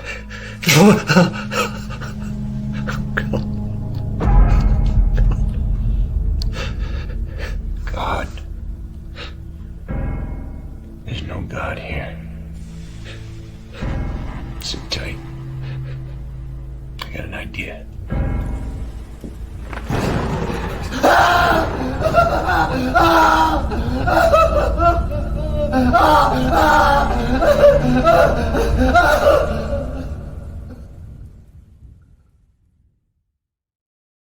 So it's a comedy. Yeah, it's a comedy. That looks like a very intense film, which brings me to By the way, pedophilia. it does say May. I don't know why, but it says May 17th on our end. I don't know if that means to be Canada, but yeah, I just spoke with our coming May 17th. Is that U.S.? So can you look it up on your end? Because I'm actually curious. Steve, you wrote about pedophilia, okay? I want Jimmy to say something that's really appalling about pedophilia. Yeah, listen to this. What do they call them now, Jim? Oh, have you seen that? They call it MAPS, minor attracted persons. What? I'm on TikTok and they show teachers teaching that it's okay for people to be attracted to children, and we don't call them pedophiles anymore. We call them minor attracted persons. That's the woke crazy ass people. It's all over TikTok. No, I'm not kidding you. Isn't it appalling? You know that I reported pedophilia posts on Facebook that were advertisements for it. I get stuff taken down from Facebook all the time. I put funny jokes and they take it down. And I reported it, and Facebook sent me a thing saying this post does not go against community standards. What?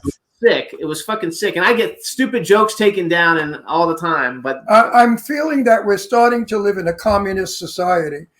I don't think I'm very upset about this bullshit about taking away freedom of speech and making bad good. So your film is really going to show. Listen. I don't want to talk about it, but your film, I can't. One day Your film is going to open some eyes, possibly. I don't see it when I go on the app on the TV app. I don't see it. When I was 4 years, I'll look later when we get off the show. When I was 4 years old, we lived in the projects in Brooklyn, and I was 4 years old, and the janitor found me outside playing and took me down to the carriage room in the basement and tried to put his penis in my mouth. And I remember screaming, fighting, and running upstairs and telling my father. My father was a very connected man with the unions, if you get my drift. And they made a mistake.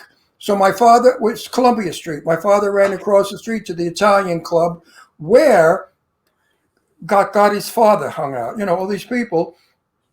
My father said what happened, and suddenly this man disappeared. So I've had to live with that all of my life. I asked my father once, did you have him killed? And my father said, no. I don't know if it's true or not, but pedophiles are the most vile human beings in the world. To get a child and to bring a child to a place that the child is terrified and not understanding what's happening. I love your film. I'm going to watch it tonight and possibly yell, hooray, when you punish this fuck. I'm going to go check the distribute because on our end too, it's saying currently not available as well. Yeah, unfortunately, don't know what's going on. Yeah, it's weird because 1 second it was today, because he did tell me there was it's still on there and it's going to be relaunched, but yeah. Anyways, that's fine. So we'll do it. So we'll help. I'll help promote it. It's a subject matter that everyone should see this film. That is absolute. No, another friend of mine brought that to my attention about the plus, and that's an area for, I guess, maybe for maps where people that are into that sort of thing can be legitimized. And as a father myself, I would do, if your dad wasn't involved, I would be involved.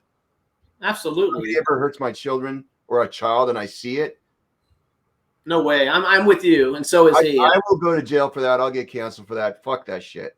He's got 2 kids, so yeah. No, if anyone ever, God forbid, raped my daughters, they wouldn't be alive 24 hours. Trust me. You know, enough's enough. People gotta go. Like, where's the line? You know, That's where's right. the line? When a child is not a willing participant. If you want to do what you want to do with your body, do it. I don't give a fuck what you do or who you do it with, as long as they're willing. A child, if they're not, even if they give consent and they're not able to give consent. They're not That's giving, right. They're being groomed. Right. No. Yeah, I'm not about it at all. It's disgusting. All right, so then let's just everybody else is on Tubi, and I'm gonna have Steve. I'm gonna have Steve send me the poster for it, and when we know it's available on Tubi. Yeah. I'll let you know in the updates. We'll when I get the updates, I'll put it all out on my social media so everybody knows. Steve, I'm really glad you made this movie. Thank you. I really am. I'm happy.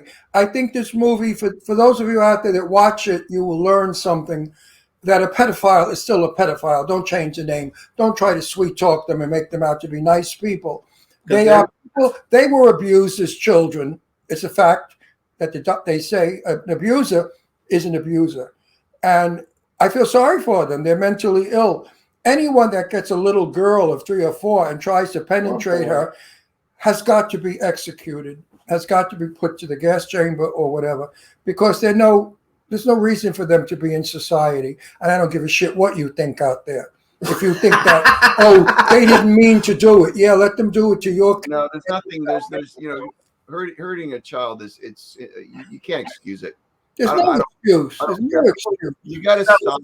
You got to stop at some point. And we're definitely not doing a good job of taking care of that problem. And whoever I was at QAnon that was all about going after pedophiles. Well, there's so many of them out there. There's a UFC fighter. I don't know if you noticed, but I got a UFC poster over here. But there was a UFC heavyweight, Cain Velasquez, who went after a guy who molested. It was his daughter or his niece. She's 4 years old.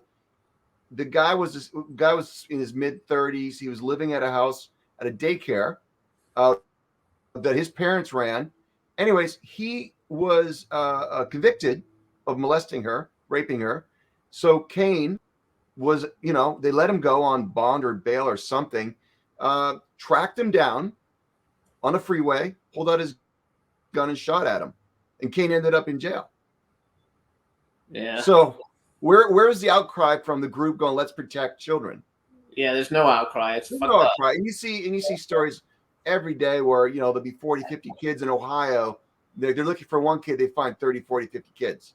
Yeah. And there's nothing about it. I'm on TikTok and I follow like a lot of political-y things on TikTok. That's how I found out about the maps thing. And it's unbelievable, like, to me, the stuff that goes on with what they're okay with. What upsets me the most now is that I hear on the news all of the young children who are coming in over the border that are being used as prostitutes, boy prostitutes, trafficking, which I think you and I are in a movie together, by the way. Am I allowed to say that? No, because I don't have. I'm not allowed to say that. I have several things I'm trying to get in. You and I will. I'm trying to get you in several projects that I've got people working on. And if you accept this one project, you and I will be in it. By the way, the chat room. Trafficking. By the way, the chat room's Dawn in the chat room that you said hi to says that she thinks that you're the hottest guy that we've had on the show ever, and she's been like a fan for millions of years. And Lady Lake says way up there.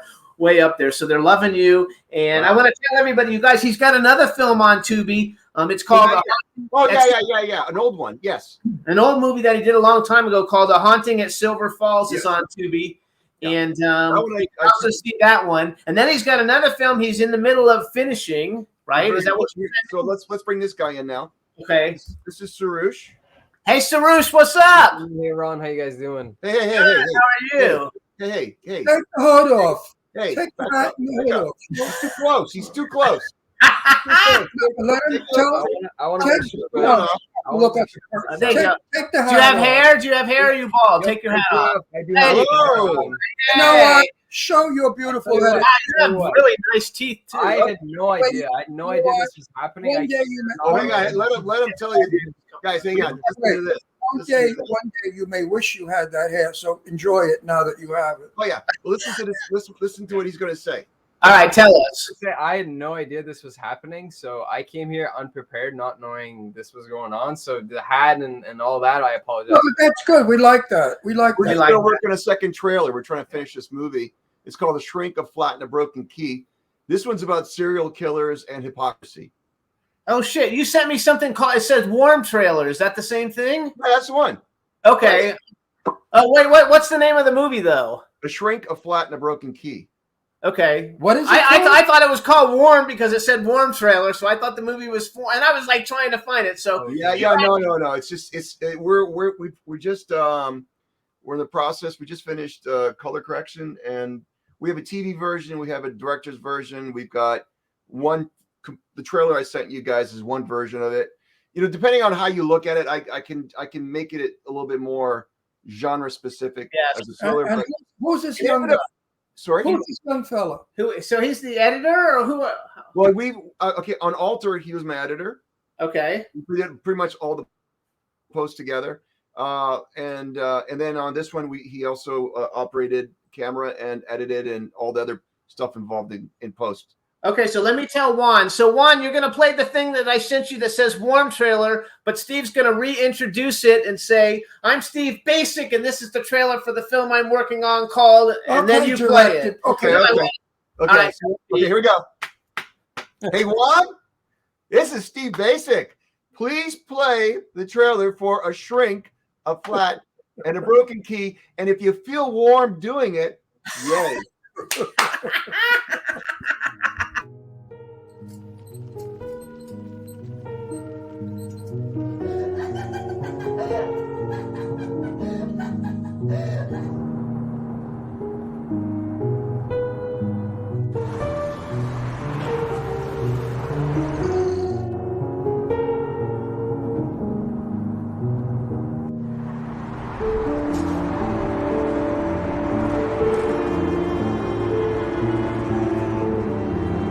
Sorry to bother you, but I had some car trouble down the road.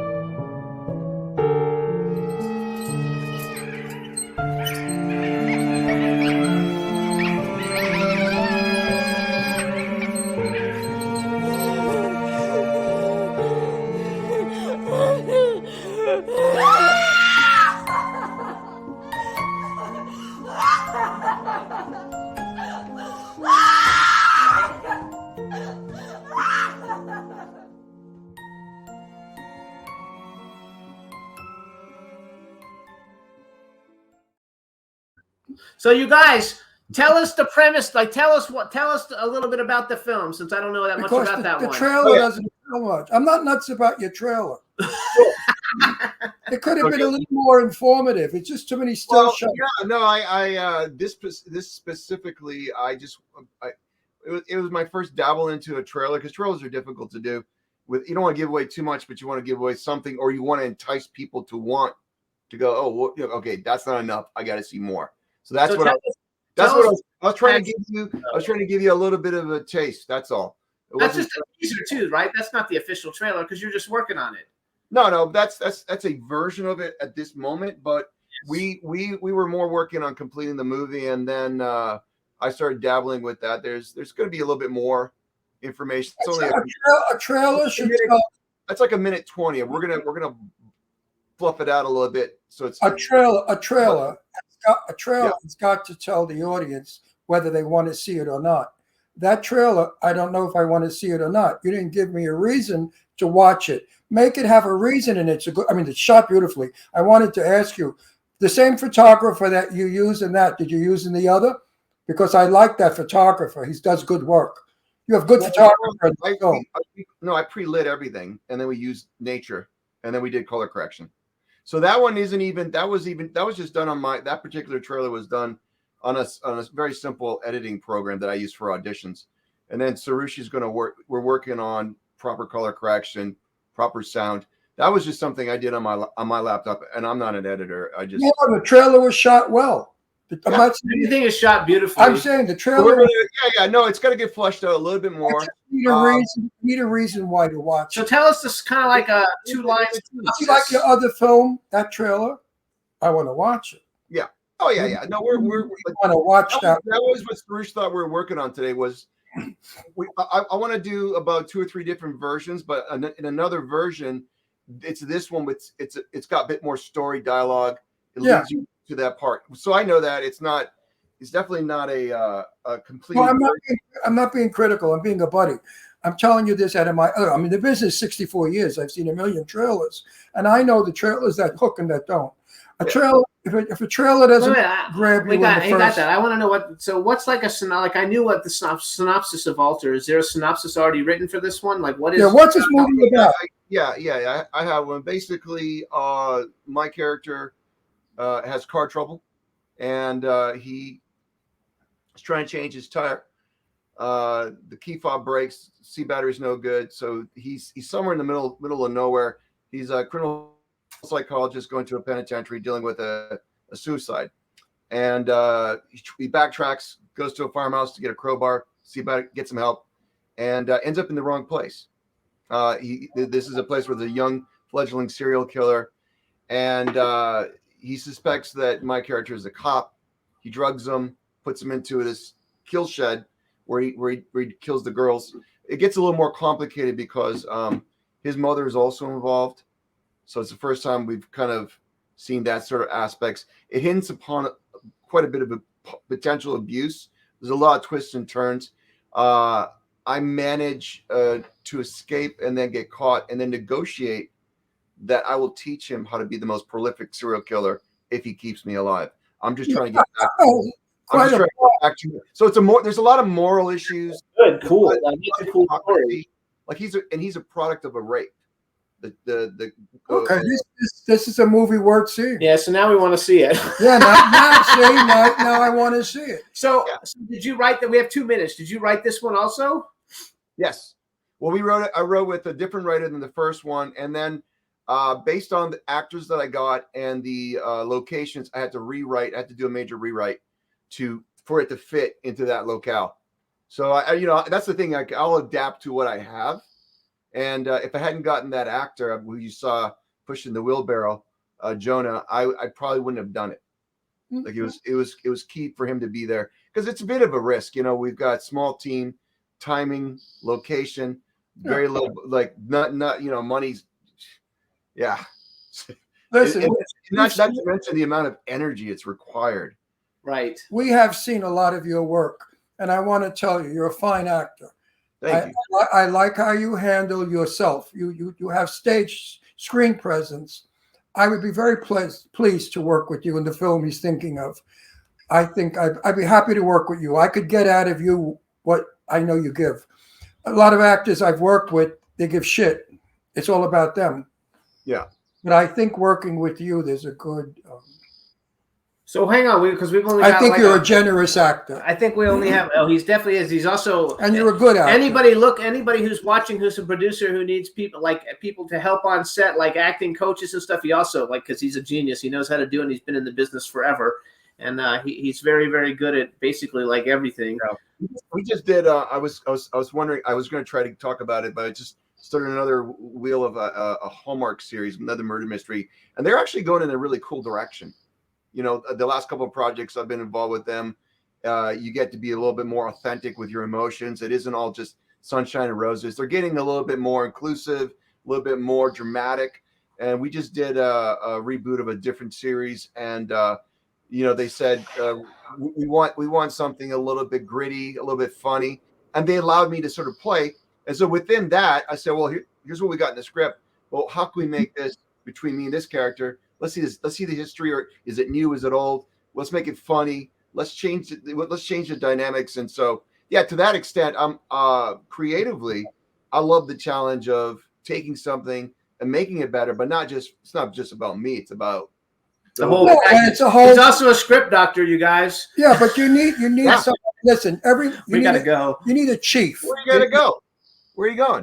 We're out of time. And listen, we're a minute over. Wait, we're gonna bring you back because you're fun. Like, we have a good time Steve, with you. What I said about your trailer was constructive criticism. I never meant to hurt your feelings. I just don't lie. I can't lie to my audience. I never did, and I want to see that film. I'm sure it's going to be a really good film. So you guys check out as soon as the movie Alter is on Tubi for sure. We'll know, and I'll start promoting it on social media. Check out Morning at Silver Falls, and this movie will be coming out. Yeah, Silver Falls, the first one. Right. And it was nice to meet you. Good seeing you, Stephen. All right, you guys. Very good-looking men. Thanks. He talks too much. I'll talk to you later. I'll talk to you later, Steve. Thanks. Bye, everybody. Bye, Steve. Thanks, Thank everybody. you. Come on, we gotta go. All right, yeah. All right. Battlestar. Hey, all right, guys. Thanks, Steve. We'll talk to you later, Jimmy. Bye. Goodbye. Can turn out to be so wrong. Yeah, we in the mix. Yeah, we in the mix. It's another episode. Here we go. The Jimmy Star Show with Ron Russell. Interviewing the hottest, newest, and truest of today's celebrities. Make sure to subscribe so you can get notified weekly. Jimmy Star, he's the king of cool. Ron Russell, he's a gorgeous dude. Chat room is live and you would be a fool not to vibe with us at the Jimmy Star Show with Ron Russell. Come watch it live on W4CY Radio. Miss some past episodes? Download on iTunes. The Jimmy Star Show with Ron Russell. It's the Jimmy Star Show with Ron Russell.